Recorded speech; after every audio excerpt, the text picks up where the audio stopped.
Okay.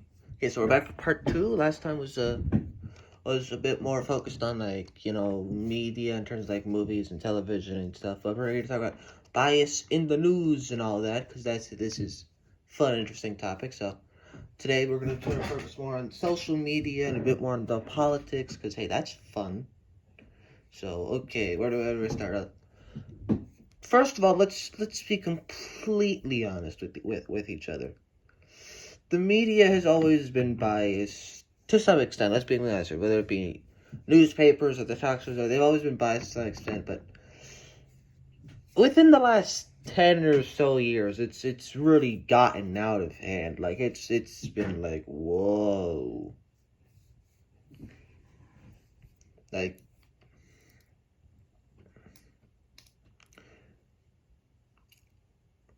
I think like the best. God, I'm tired.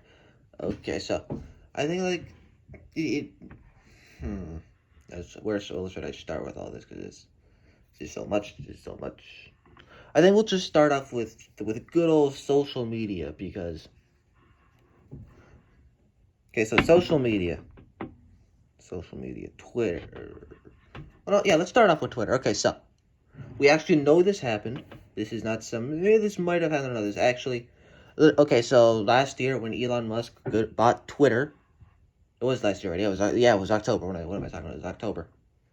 So last year, October, when Elon Musk bought Twitter for bajillions of dollars because he has that kind of money. What he did was he exposed. He literally just dropped some of the stuff that the old regime in Twitter was doing, and we learned that the old Twitter was literally making it so that the either the Democratic or the Republican national parties, though from what we see, there was a lot more of the Democrats doing it, though there was also definitely an absolute shit ton of Republicans doing it. Basically, they would literally pay to have Twitter bury stories. I think the most famous example of this was the Hunter Biden laptop story, where if you don't know, basically, there was some leaks from Hunter Biden, who was the son of of the current president, with some very, how should I put this, alarming ties to China found on his laptop. And so that was a whole big story in the media, but it wasn't. But as we now know, Twitter basically, the old Twitter regime buried it because Joe Biden was running for president and they want to make him look bad. So, and I think we can safely assume that it was happening on other social media sites like Facebook and Instagram because they're both owned by Meta. And well, again, there's been a whole shit ton of other shady shit going on over there, like like the privacy, like just dumping people's information and just literally selling it. Though let's be honest, here a lot of other companies do that too. And then there's also the case of other like I don't know right leaning social media apps like Truth Social, which is owned of course by Donald Trump, and Parler and all those other ones, where basically they just let whatever stories they want run wild and all that without fact checking or anything. So again, I think it's kind of scary that the media that like the government just kind of like pay to keep stories quiet, and they'll just be like, oh yeah, well that's okay. We don't need this. That's okay. And then when I'm actually gonna get them props for this one. I think it was the New York Post. They called him out on this, and they actually called out Twitter when it happened. The whole Hunter Biden laptop thing. They actually called him out and was like, "Hey, yo, what's going on here?" And they actually banned them off the site. They literally got banned from Twitter for questioning what the fuck was going on. So that I think they lead into the whole bigger thing of political bias in the news, where basically I think we can start. Let's start off with Fox News because they just got a whole lawsuit over this, where well they will continue to spout a certain narrative where everything, and it's we're gonna get into this a lot more, but everything's become about narratives where it's not about the truth, but it's become about political narratives. And they literally, I think the biggest example of this was again Fox News with the whole where they spun this whole narrative that that there was election fraud and that the voting machines for the last presidential election were tampered with, which seems to not be true at all, based on actual factual evidence. And they actually got sued by the company. I can't remember what the company was, but they got sued, and they had to, and literally on the first day they retracted their statement, and they ended up having to pay like the biggest amount of money for a defamation lawsuit ever.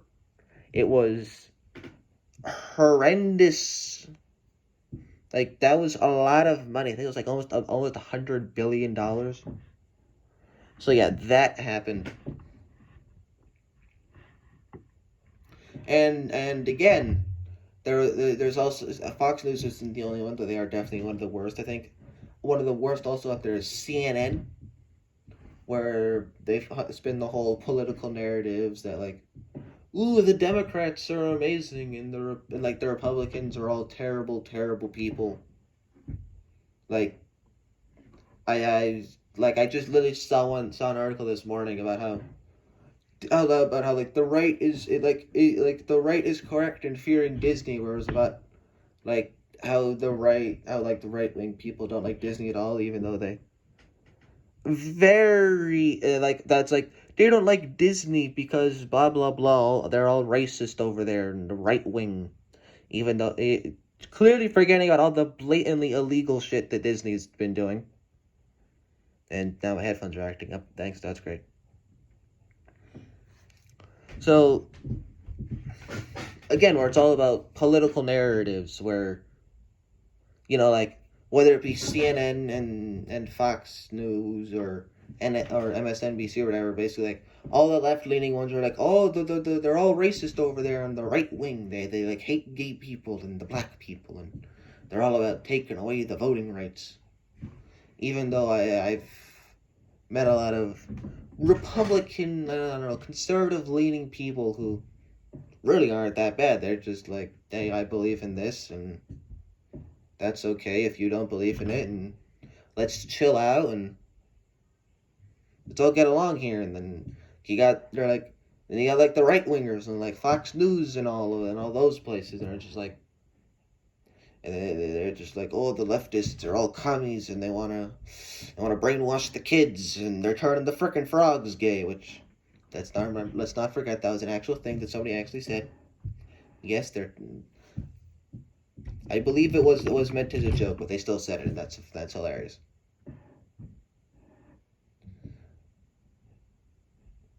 So yeah, that happened.